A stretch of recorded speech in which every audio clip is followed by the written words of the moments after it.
Hello, good afternoon, good evening. Panibago na namang issue ito. Tapos na yung pag-kidnap kay Pangulong Duterte, dating Pangulong Duterte.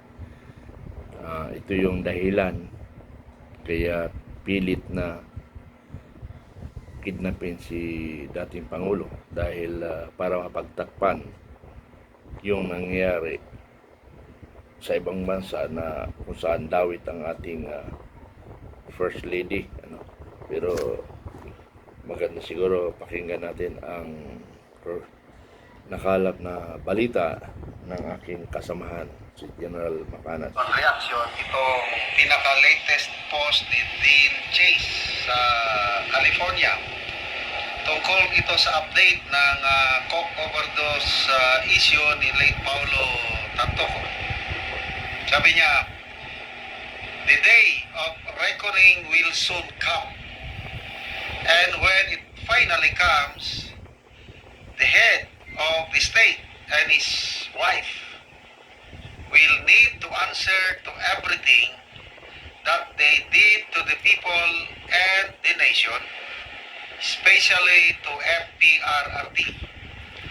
Your time is running up, and I will be there in front row to witness it all go down in flames.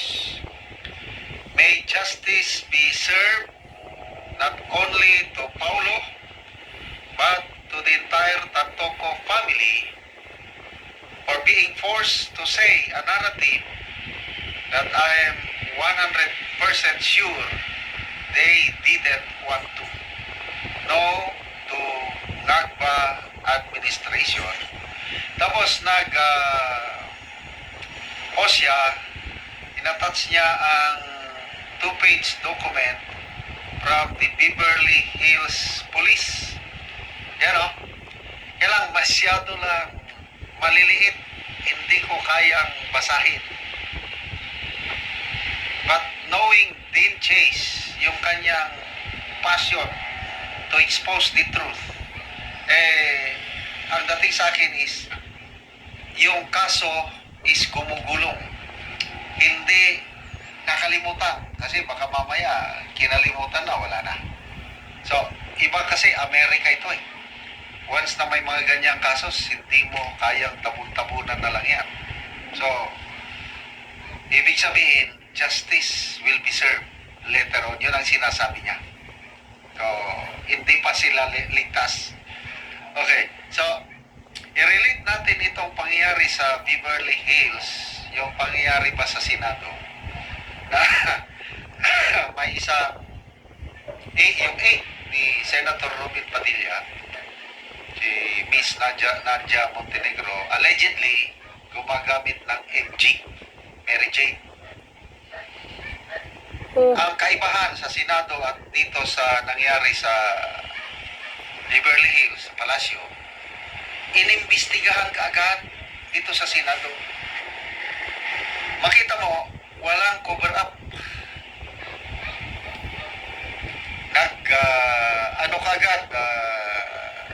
Pumayag kaagad si Senator Robin Padilla sa Senator Escudero, nagsagawa kaagad ng masusing investigasyon para malaman natin kung ano talagang nangyari. So, dyan mo makikita yung lumalalang problema sa paggamit ng ipinagbabawal na substance dito sa ating bansa. Anong nangyari? May bagong ano na naman? Saan ba? Lugar yun? Yung bigla na lang na-discover mga pulburon, lumalapit na lang kusa. So, lumalabas na napaka-effective daw ang kampanya laban sa droga sa administrasyong ito dahil sa mga nasasamsam nila na mga pinagbabawal na gamot. Kailan? Ganon lang lumulutang lang sa dagat, mamaya nakuha, yun, accomplishment na daw. So ako gusto ko talagang matigil na sana, gusto ko Kasi salot sa lipunan itong droga na ito eh. Kaya lang, yung approach na ganito na yung pinagmamalaki nila na effective daw ang kampanya dahil hindi mo na kailangan magkitil ng buhay.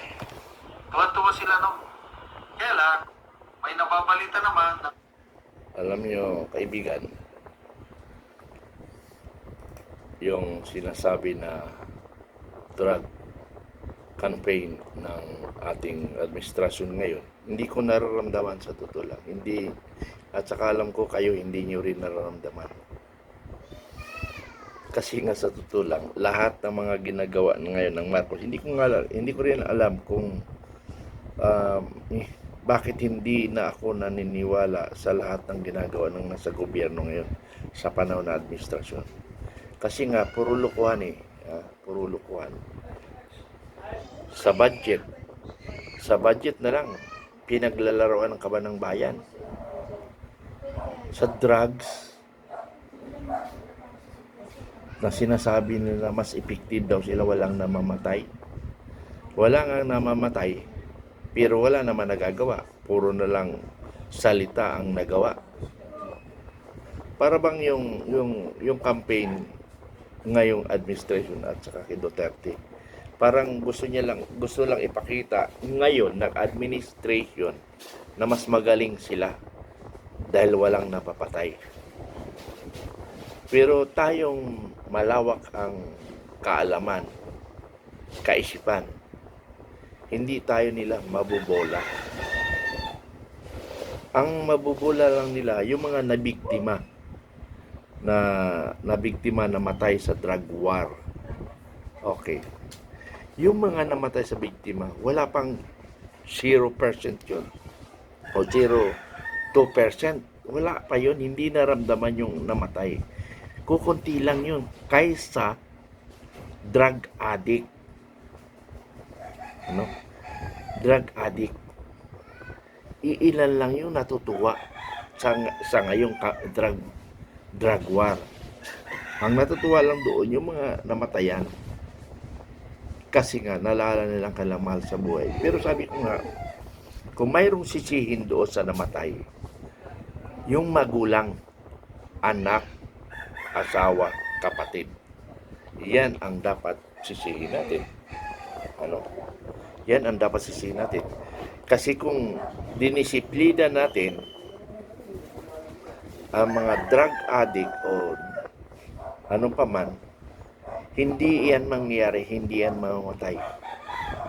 Pero ginusto kasi nila ginusto at saka nakikinabang yung mga nagsisisi ngayon. Dapat kayo ang sisihin dito. Dahil alam nyo naman na hindi papatawarin ang mga drug user kung hindi hihinto. Alam nyo naman yung kapulisan. Kayo na mismo may alam. Aso naman dito. Aha, ingay ng aso.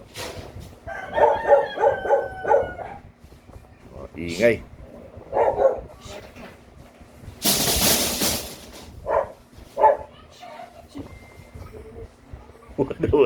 Nagwala na sa labas. Ganun talaga.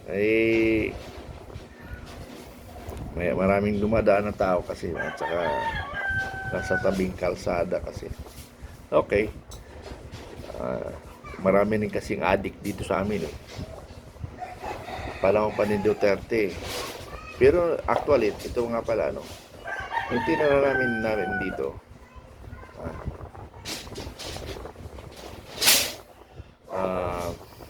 Mga maraming drug addict.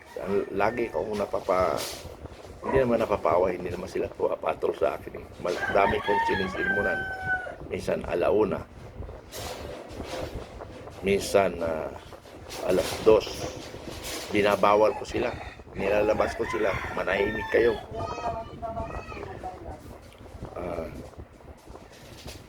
So marami ang trabaho nun panahon ni Duterte.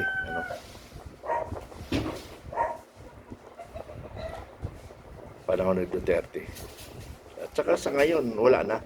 Kasi nga, hindi pa panahon ni Duterte, panahon pa nung ni Aquino. Kasi lumipat kami dito 2010